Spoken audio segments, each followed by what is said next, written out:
aí ele... Você acha que ele tivesse um Haddad agora, teria sido melhor a situação? Sim, eu não tenho nenhuma simpatia, posso dizer com tranquilidade, com o Haddad, porque nós tivemos também alguns embates judiciais, né? Ele te processou por causa que você falou coisas que ele não gostou? Não, eu falava, na época eu trabalhava na Jovem Pan, eram coisas que hoje são consideradas desprezíveis frente à tragédia de 600 mil mortos, que era o seguinte, ele era prefeito da cidade de São Paulo, eu começava a trabalhar muito cedo e eu abria a agenda de trabalho dele. E sempre ele começava a trabalhar 9h30, 10 horas. E eu falava, claro, é uma cidade pequena, a população de São Paulo é muito pequena, não tem problemas, uma cidade tranquila. Então não precisa também trabalhar, cansa, né? Depois 2 horas de almoço, depois para de trabalhar 5. Tanto que eu pus um apelido na época que pegou, mas chamado Jaiminho. O Jaiminho é um personagem lá do seriado Chaves, que é o carteiro, né? O carteiro sempre estava com fadiga.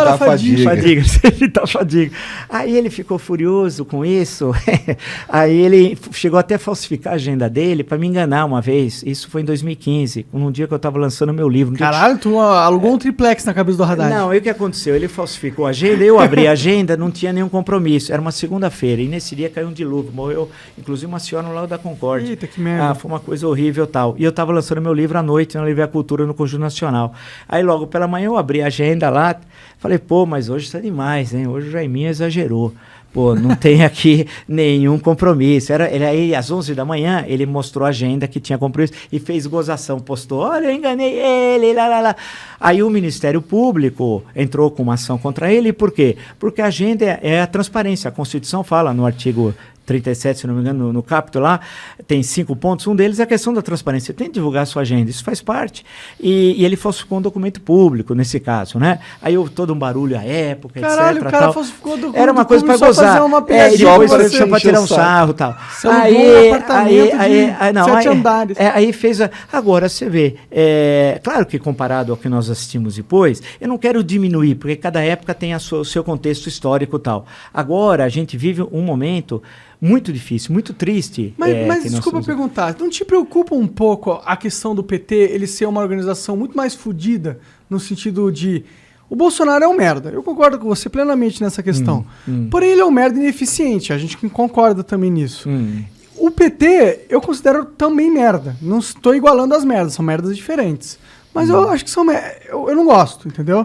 Só que eu acho que eles são os caras muito eficientes. Você não tem medo dessa eficiência? Porque eu, pessoalmente, tenho. Eu gostaria que a campanha de 22, a gente não... Eu sei que esse é um cenário possível, mas que nós não fôssemos por esse caminho, né? Porque se a gente for por aí o país acaba. Porque nenhum país vai suportar outra vez essa dicotomia tal. Porque passa parte muito da relação binária. A política é muito mais do que a relação binária tal. E isso vai ser muito ruim para o país se isso ocorrer. Eu torço que isso não ocorra e que haja... E aí depende muito dos outros, porque os dois querem isso. Agora, os outros, é aquela história. Os dois são os maiores inimigos e os maiores aliados. Porque eles se autoalimentam, né? É uma autoalimentação. Um transforma o outro no fantasma, tal, de continuidade. Vamos esperar que esses candidatos da chamada terceira via, tal, precisa apresentar programa, não é nome. Você precisa dizer o que você veio para quê. Você quer apresentar o quê? O único que tem isso é o Ciro Gomes. Agora o Ciro... Mesmo que o programa dele seja falho, na minha opinião, em muitas formas... Ele apresentou até em livro. Chegamos até uma vez a conversar lá no canal. Você leu o livro dele? Li. Nós fizemos uma entrevista sobre, acho que o Projeto Nacional. O que você achou do projeto dele? É interessante. Ele tem uma visão de mundo. Você não acha que é muito desenvolvimentista no sentido de achar que o Estado tem um papel maior que ele deveria ter? Aí que precisa ver, né? Qual é o papel do Estado? Essa é uma discussão central. Essa história que não tem Estado, isso nem nos Estados Unidos é verdadeiro. A crise de 2008, quem salvou o capitalismo americano foi o Estado. Então, sem Estado, aquilo desapareceria. A ausência do Estado é a oportunidade do Talibã. Precisa ter Estado. Agora, a grande questão é Estado aonde? Claro, eu concordo que o Estado não é para ter hotel, como teve. Isso é um absurdo, né? Você tem que ter o Estado nos setores, você precisa estar no sistema banco. O Banco do Brasil é muito importante, o BNDES é muito importante, a Caixa, que é 100% estatal, o Banco do Brasil não, mas a Caixa é muito importante. Então, você precisa ter instrumentos de Estado para o desenvolvimento econômico, isso é fundamental. Agora, precisa pensar o Brasil a médio e longo prazo, não é pensar o amanhã, não precisamos olhar lá na frente. E nós fizemos isso em certo momento da história do Brasil, de pensar o Brasil a médio e longo prazo. Nós precisamos saber para onde vamos, o mundo mudou, o mundo não é mais aquele mundo de 30, 40 anos atrás, né? E está vindo hoje, a quarta revolução industrial então, aí que muda vai... tudo. Você vê a China, a presença da China e toda a região do Ásia-Pacífico, né? O mundo mudou. Então, nós estamos num outro momento histórico. E nesse outro momento histórico, a gente tem de se reposicionar. Na época que o Brasil cresceu muito, o Brasil entendeu o que estava ocorrendo no mundo e se posicionou corretamente. Agora, quando eu digo nós, em geral, nós precisamos saber para onde nós vamos. Se temos um setor agora do agronegócio que é eficaz, mas isso tem um limite também, porque outros países, especialmente na África Negra, até por influência chinesa, que é muito forte na África Negra, também estão desenvolvendo uma agricultura diversificada que não é tão dinâmica como a brasileira, mas poderá em certo momento ter uma proximidade com o que acontece no Brasil. Certeza, né? Porque realmente o que ocorre no Brasil, uma revolução, uma coisa fantástica. Então, e o mundo vai mudando. Hoje, essas revoluções tecnológicas, o processo de trabalho mudou, e a gente precisa educar. A questão da educação, do que eles chamam de qualificar a força de trabalho, é fundamental. Né? Você acha que a internet vai ajudar a gente nesse sentido? Eu achei que ajudaria muito em certa época, seria mais fácil do que na realidade está ocorrendo. Né? Porque o Brasil é um país, por exemplo, tem mais celulares que habitantes. Isso é legal. Então, acho que 120 milhões, não sei, de brasileiros, 100 milhões têm acesso à internet, que é um número muito legal. É legal, quanto mais ampliar, melhor, mas já é um número extremamente muito expressivo. Sim. Agora, que as pessoas vão dominando coisas mais simples, já estão dominando. Agora, você tem de ter um processo de educação em massa, né?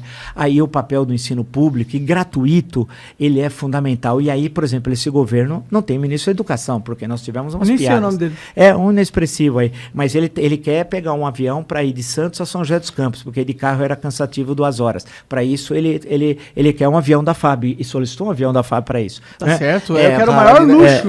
Acreditável.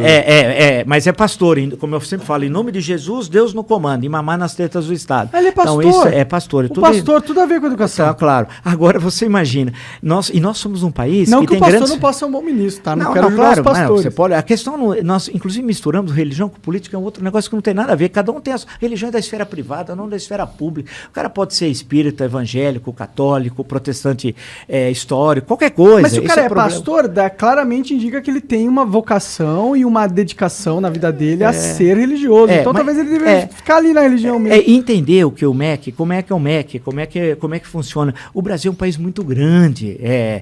Nós temos, quando se falava, e sempre que era um país continental, e são realidades muito diferentes. Você vai na Amazônia, é uma coisa, e a Amazônia, são muitas Amazônias, cada Amazônia tem a sua particularidade. Você vai no Nordeste, também. Você vai em São Paulo, aqui na cidade de São Paulo, você tem várias cidades de São Paulo. Muitas vezes, uma distância de 1 quilômetro, você vai da extrema riqueza para a extrema pobreza. Você fala assim, como essa cidade... Às vezes não é nem 1 quilômetro, aquelas cidade... fotos do Morumbi, mansões do lado de... Então você tem uma cidade que você convive, e essa é uma questão que nós temos de enfrentar. São várias São Paulos dentro da mesma São Paulo. Então é necessário diminuir as desigualdades sociais. Parte da insegurança... Quando você tem uma boa máquina de segurança pública que funciona de forma eficaz e, ao mesmo tempo, você tem uma boa estrutura de educação, de transporte e saneamento básico, como alguns países conseguiram fazer com eficiência, e nós temos condições para isso, porque em tecnologia nós temos grandes engenheiros, sanitaristas, etc., você vai enfrentando essas coisas. A grande questão é que as desigualdades, elas, ao invés de diminuírem, e eu lembro quando eu nos anos 70, antes de fazer história, eu fiz economia, mas acabei não terminando o curso, nós discutimos muito a questão de concentração de renda. Ela aumentou, não diminuiu. É uma concentração de renda fantástica. Então, isso nós temos de enfrentar. Então, é muita coisa. Acabou o ar aqui, viu?